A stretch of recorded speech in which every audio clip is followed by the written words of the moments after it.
Learn நேச்சரில் நம்ம இன்றைக்கி பார்க்க போகிறது சொடக்கு தக்காளி. பொதுவாக வந்து நம்ம பக்கத்தில் ஒரு விஷயம் இருக்குது அப்படின்னா அதோட அருமை நம்மளுக்கு தெரியாது அப்படின்னு சொல்லுவாங்க. அது உண்மைதான்.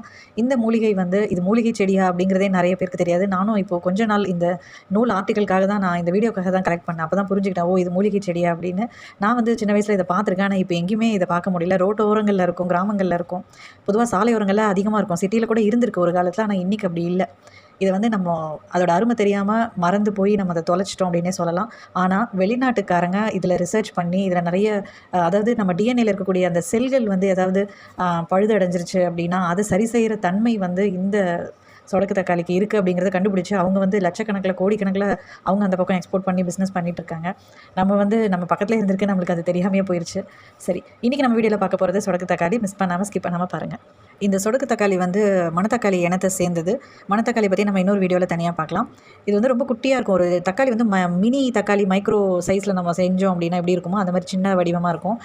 இது வந்து அதை உடைக்கும் போது அப்படி அமைக்கி பார்க்கும்போது ஒரு சின்ன சத்தம் வரும். அதை சத்தத்தை கேட்கும்போதே சந்தோஷமாக இருக்கும். 80s 90s கிட்ஸ்லாம் கண்டிப்பாக இது தெரியும். ஸோ ஒரு வித்தியாசமான ஒரு மூலிகை செடி இது. சரி, இப்போ இதில் நன்மைகள் என்னென்ன அப்படின்னா வரிசையாக அடிக்கிட்டே போயிடலாம். நான் ஃபாஸ்ட்டாக சொல்லிடுறேன்.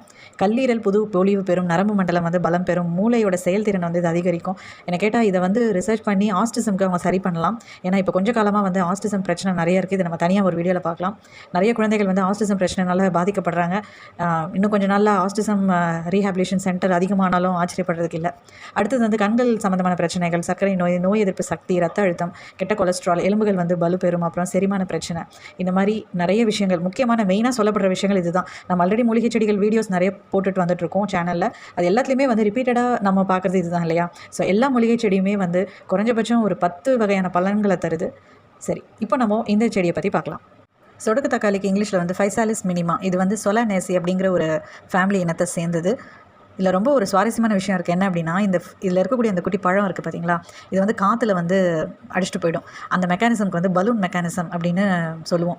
அது மட்டும் இல்லாமல் அந்த பழத்துக்கு வந்து இன்னொரு பேர் இருக்குது. அது வந்து என்னென்னா பான் டெப்பாரி, அப்படி இல்லைன்னா டெப்பாரி. இது வந்து பெங்காலி வார்த்தை. தமிழில் வந்து சொடக்கு தக்காளி. அது நம்ம எல்லாருக்குமே தெரியும்.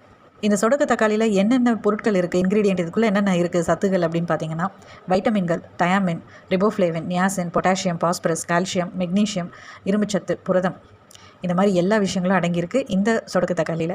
ஸோ அப்போ ஒரே ஒரு சின்ன சொடக்கு தக்காளி எடுத்து அப்படி வாயில் போட்டிங்கன்னா உங்களுக்கு எக்கச்சக்க ப்ரோட்டீன்ஸ், மினரல்ஸ் எல்லாமே ஃப்ரீயாகவே கிடைக்குது பாருங்கள். இதெல்லாம் அந்த காலத்தில் இருந்திருக்கா? மேபி அதனால தான் அவங்க வந்து ரொம்ப ஹெல்த்தியாக இருந்திருக்காங்க. நம்ம வந்து இது எல்லாத்தையுமே இன்றைக்கி தொலைச்சிட்டு நிற்கிறோம். சரி, இப்போது இது எப்படி பயன்படுத்தணும் அப்படின்னு பார்த்தீங்கன்னா, இந்த சொடக்கு தக்காளி செடியோட இலைகள், காய்கள் இது எதுவாக இருந்தாலும் அதை லேசாக நசுக்கிட்டு ஒரு டம்ளரில் நல்ல சுத்தமான தண்ணியை போட்டு கொதிக்க விட்டு அதில் ஒரு சிட்டிகை மஞ்சள் தூளை போட்டு சேர்த்து வடிகட்டி அப்படியே குடிக்கலாம். இல்லைனா நீங்கள் இனிப்பு வேணும்னா அதையும் சேர்த்து நீங்கள் குடிச்சிட்டு வரலாம். இது வந்து எதிர்ப்பு சக்தியை வந்து அதிகரிக்கும், நோய் எதிர்ப்பு சக்தியை அதிகரிக்கும். அதுக்கப்புறமா வயதானவங்களுக்கு பொதுவாக வந்து ஒரு குறிப்பிட்ட ஸ்டேஜ் போனதுக்கப்புறமா நம்மளுக்கு கால்சியம் வந்து குறையும், எஸ்பெஷலி லேடிஸ்க்கு. ஸோ அந்த மூட்டு வலி பிரச்சனை, இடுப்பு வலி பிரச்சனைலாம் வரும். அந்த மாதிரி இருக்கிறவங்களுக்கு வந்து ஒரு நல்ல மருந்தாக வந்து இந்த சொடக்கு தக்காளி பயன்படுத்துகிறாங்க. அதில் பயன்படுத்தி பலனும் அடைஞ்சிருக்காங்க. அது மட்டும் இல்லை, புற்றுநோய் உள்ளவர்களும் வந்து இதில் கஷாயம் மாதிரி செஞ்சு குடிச்சிட்டு வந்தாங்கன்னா அந்த செல்ஸ் இருக்கு இல்லையா, அந்த செல் வந்து மேலும் வளராமல் அது அப்படியே அடியோடு அழிஞ்சு போயிடும் அப்படிங்கிறதையும் கண்டுபிடிச்சிருக்காங்க. இதோட நிறைய பலன்கள் இருக்குது. நம்ம வரிசையாக பார்த்தோம். அதில் ஹைலைட்டாக சொல்கிறது வந்து இது கண்டிப்பாக எல்லோரும் தெரிஞ்சுக்கணும். என்ன அப்படின்னா கண்கள். ஏன்னா இன்றைக்கி வந்து நம்ம எல்லாருமே வந்து மொபைல் ஆகட்டும், லேப்டாப், கம்ப்யூட்டர், கிட்டத்தட்ட ஒரு நாளைக்கு 24 ஹவர்ஸ் அப்படின்னா அதில் தூங்குற நேரம் போக எக்ஸ்ட்ரா ஒரு 2 ஹவர்ஸ் போக கழிச்சிட்டோன்னா மீதி எல்லா நேரமும் நம்ம அது முன்னாடி தான் உட்காந்துட்ருக்கோம். மொபைலில், லேப்டாப்பு, ஸ்க்ரீனு, அந்த ஸ்க்ரீனை பார்த்துட்ருக்கோம். ஸோ அதனால் கண்கள் பிரச்சனை நிறையவே அதிகமாக இருக்குது. அதுவும் இந்த லாக்டவுனில் சொல்லவே வேணாம். ஸோ கண்கள் பிரச்சனை இருக்கிறவங்க, எஸ்பெஷலி இந்த மாதிரி கம்ப்யூட்டர் ஸ்க்ரீன் முன்னாடி உட்காந்து வேலை செய்யக்கூடியவர்கள், இவங்க எல்லாருக்குமே வந்து இந்த சொடக்கு தக்காளியை சாப்பிட்டு வரும்போது அந்த கண்ணுக்கு தேவையான சத்து வந்து கரெக்டாக போய் கிடச்சிரும் அப்படின்னு கண்டுபிடிச்சிருக்காங்க. ஸோ இது எல்லாமே நம்ம சித்த நூல்களில் இருந்திருக்கு. சித்தர்கள் வந்து இதை சொல்லி அவங்க வந்து நம்மளுக்கு வந்து இந்த விஷயத்தை கடத்தியிருக்காங்க நூல்கள் மூலமாக. ஸோ அவங்களுக்கு நம்ம டெய்லி ஒவ்வொரு நிமிஷமும் நன்றி சொல்லணும்.